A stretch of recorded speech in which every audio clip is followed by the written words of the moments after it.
Han er en zombie-mand, kommer fra zombieland, og han danser lidt zumba, som en zombie kan.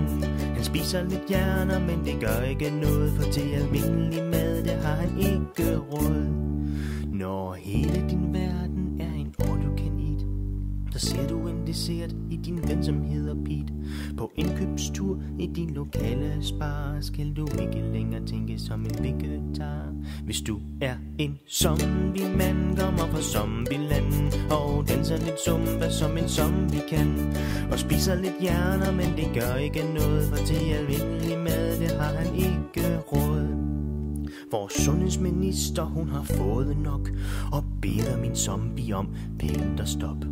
Så stopper han ikke, det er noget værre vrøvl. Bare fordi han tager en bid, så skal han passe meget bøvl. Han er en zombie-mand, kommer fra zombieland, og han danser lidt zumba, som en zombie kan. Han spiser lidt hjerner, men det gør ikke noget, for til almindelig mad. For til almindelig mad. For til almindelig mad. Der har han ikke råd.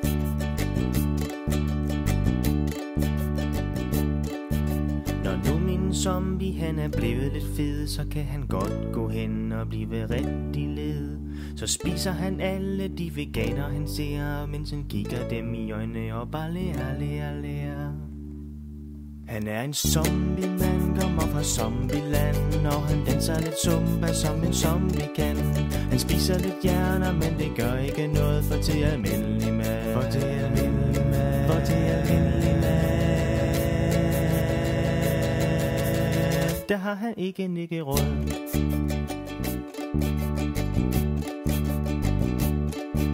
Hans bedste tid på året er til Halloween. Han spreder ikke frygt, men kun lidt sjov og grin.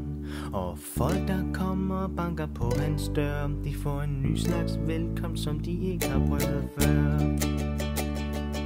Han er en zombie-mand, kommer fra zombieland, og han danser lidt zumba, som en zombie kan. Han spiser lidt hjerner, men det gør ikke noget, for til almindelig mad. For til almindelig mad. For til almindelig mad. Der har han ikke råd.